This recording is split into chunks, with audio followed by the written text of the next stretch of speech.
हर हर महादेव दोस्तों, आप सभी का मेरे इस YouTube चैनल में हार्दिक स्वागत है। हर मास में दो प्रदोष व्रत आते हैं। प्रदोष व्रत हर माह की त्रयोदशी तिथि को रखा जाता है। एक शुक्ल पक्ष की त्रयोदशी को और दूसरा कृष्ण पक्ष की त्रयोदशी को। इस समय आश्विन मास का कृष्ण पक्ष चल रहा है, तो ऐसे में आश्विन माह के कृष्ण पक्ष की त्रयोदशी के दिन जिस दिन ये प्रदोष पड़ेगा, उसी के नाम से यह प्रदोष कहलाया जाएगा। प्रदोष व्रत भगवान शिव की कृपा पाने के लिए सबसे उत्तम दिन है। वैसे तो भगवान शिव की पूजा कभी भी कर सकते हैं, लेकिन प्रदोष व्रत पर उनकी विधि विधान से अगर पूजा उपासना करनी करी जाए, वो भी खासकर प्रदोष काल में। प्रदोष काल क्या है? शाम के समय सूर्यास्त से 45 मिनट पहले और 45 मिनट बाद के काल को प्रदोष काल कहा जाता है। अगर उसमें भगवान शिव की पूजा उपासना, उनका रुद्राभिषेक, जलाभिषेक किया जाए तो भगवान शिव अत्यंत ही प्रसन्न होते हैं, क्योंकि इस समय वो प्रसन्न मुद्रा में रहते हैं। और इस समय का फायदा उठाकर अगर हम भगवान शिव की पूजा उपासना की जाए तो वह भक्त की सभी मनोकामनाएं पूर्ण करते हैं। तो दोस्तों, आज की इस वीडियो में हम जानेंगे कि आश्विन मास के कृष्ण पक्ष की ये त्रयोदशी तिथि कब पड़ रही है, पूजा का शुभ मुहूर्त क्या रहेगा, प्रदोष काल की पूजा का शुभ मुहूर्त क्या रहेगा, और इसी के साथ साथ पूजन विधि और प्रदोष व्रत की व्रत कथा का रसपान कराने जा रही हूँ। तो चलिए वीडियो शुरू करते हैं। अगर आपको हमारी ये वीडियो अच्छी लगी हो तो लाइक, शेयर और सब्सक्राइब करना ना भूलें। सबसे पहले जान लेते हैं त्रयोदशी तिथि कब से प्रारंभ हो रही है। 29 सितंबर की शाम 4:47 से त्रयोदशी तिथि प्रारंभ हो रही है और त्रयोदशी तिथि का समापन 30 सितंबर की शाम को 7:06 पर होगा। तो ऐसे में जिस समय प्रदोष काल पड़ता है, उसी को ही मतलब इस तिथि मानी जाती है। तो ऐसे में यह प्रदोष व्रत जो कि 29 सितंबर दिन रविवार को रखा जाएगा, इसीलिए यह प्रदोष व्रत रवि प्रदोष व्रत के नाम से जाना जाएगा।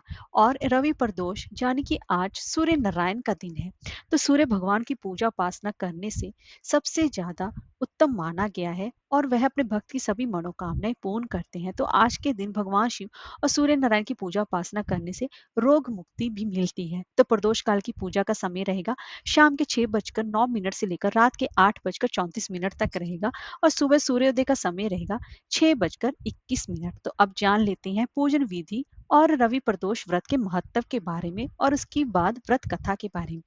प्रदोष काल व्रत वाले दिन सुबह आपको ब्रह्म मुहूर्त में जल्दी उठना चाहिए। फिर नित्य क्रिया से निर्वृत्त होकर गंगा जल मिले युक्त पानी से स्नान करना चाहिए। साफ सुथरे वस्त्र धारण करने चाहिए। आप चाहे तो अपने घर के पूजा घर में भगवान शिव की लकड़ी के चौकी पर सफेद रंग का वस्त्र बिछाकर वहां पर भगवान शिव की प्रतिमा को स्थापित कर सकती हैं और फिर वहीं पर उनका पंचामृत से अभिषेक करें। अगर आपके पास शिवलिंग है तो उसकी विधि विधान से पूजा उपासना करें। अपने प्रदोष व्रत का संकल्प लें कि आप ये व्रत फलाहार करेंगे या फिर निराहार। एकादशी के व्रत की तरह ही इस व्रत में भी अन्न का सेवन नहीं किया जाता। और इसके बाद भगवान शिव की पूजा उपासना करके पूरा दिन मन ही मन ओम नमः शिवाय मंत्र का जाप करें। तो वहीं पर और उसके बाद इस तरीके से दोपहर के बाद शाम के समय फिर से स्नान आदि निवृत्त कर पास ही के किसी शिव मंदिर में जाएं और वहां पर सबसे पहले भगवान श्री गणेश जी की, फिर उसके बाद माँ पार्वती जी की और फिर उसके बाद कार्तिकेय और नंदी जी की पूजा करने के बाद भगवान शिव का पंचामृत से अभिषेक करें, यानी कि दूध, दही, घी, शक्कर और शहद से अभिषेक करें। फिर पुनः गंगा जल से अभिषेक करें। फिर उनकी सभी प्रिय चीजें जैसे बेलपत्र, चंदन, अक्षत, धतूरा उन्हें विशेष रूप से अर्पण करें। और इसके बाद भगवान शिव और माँ पार्वती जी की वहां पर आरती भी करें।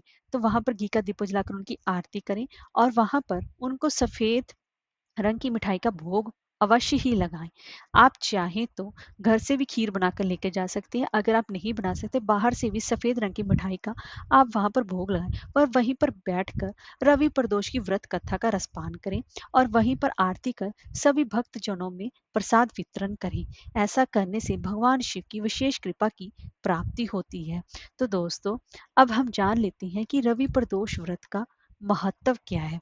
रवि प्रदोष व्रत रखने से अच्छे स्वास्थ्य, सुख और पाप कर्मों से मुक्ति पाने के लिए उत्तम माना गया है। रवि प्रदोष के व्रत के प्रताप से जीवन की सभी परेशानियां दूर होती हैं, रोग मिटते हैं, मनोकामनाएं पूर्ण होती हैं। इसीलिए रोग मुक्ति के लिए रवि प्रदोष व्रत अवश्य ही करना चाहिए। तो दोस्तों, अब मैं आपको रवि प्रदोष की व्रत कथा का रसपान कराने जा रही हूँ, और जिससे अगर आपने व्रत नहीं भी रखा है तब भी आपको यह व्रत कथा अवश्य सुननी चाहिए, क्योंकि इससे आरोग्यता प्राप्त होती है। तो अब सुन लेते हैं। एक बार ऋषि सुमास द्वारा सर्व प्राणियों के हित में परम पावन भागीरथी के तट पर विशाल गोष्ठी का आयोजन किया गया। इस सभा में व्यास जी के परम शिष्य पुराणवेता सूत जी महाराज हरि कीर्तन करते हुए पधारे। सूत जी को आते देखकर शौनक आदि के 88,000 ऋषि मुनियों ने खड़े होकर उन्हें दंडवत प्रणाम किया। महाज्ञानी सूत जी ने भक्ति भाव से ऋषियों को हृदय से लगाया और उन्हें आशीर्वाद दिया।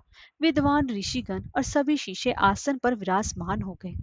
मुनिगण श्रद्धाभाव से पूछने लगे कि हे परम दयालु, कली काल में शंकर की भक्ति किस आराधना द्वारा उपलब्ध होगी? कृपया हम लोगों को बताने की कृपा करें, क्योंकि कल युग के सर्व प्राणी पाप कर्म में ही रहकर वेद शास्त्रों से विमुख रहेंगे। हे मुनि श्रेष्ठ, कल युग में सत्कर्म की ओर से किसी की रुचि न होगी।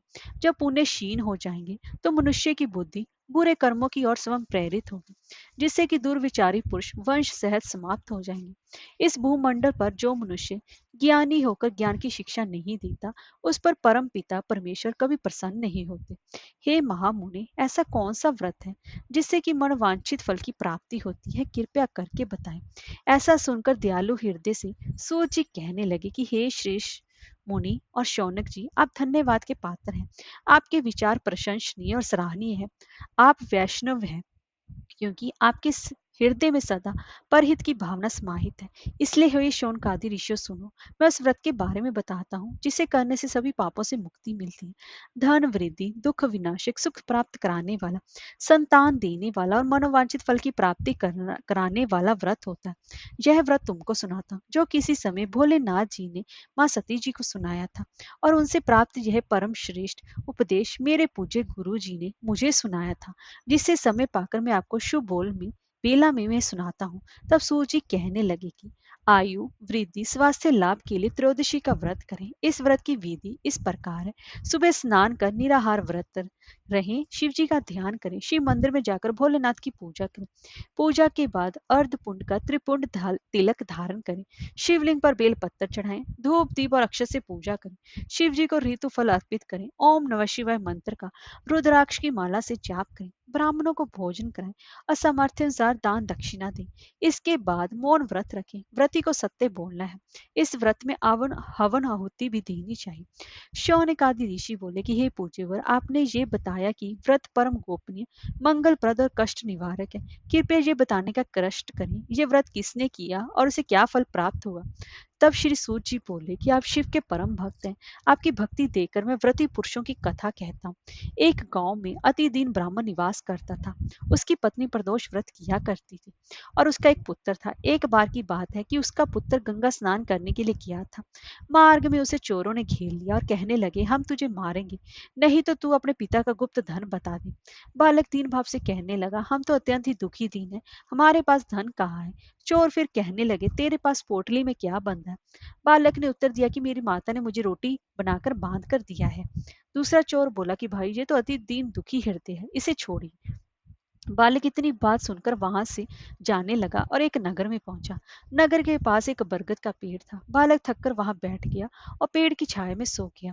उस नगर के सिपाही चोरों की खोज कर रहे थे और वे बालक के पास आ गए। सिपाही बालक को चोर समझकर राजा के पास ले गए और राजा ने उसे कारावास की आज्ञा दे दी। उधर बालक की मां शंकर जी का प्रदोष व्रत कर रही थी। उसी रात राजा को स्वप्न में आया कि ये बालक चोर नहीं है, सुबह होते ही छोड़ दो, नहीं तो मैं तुम्हारा राज्य वैभव नष्ट कर दूंगा।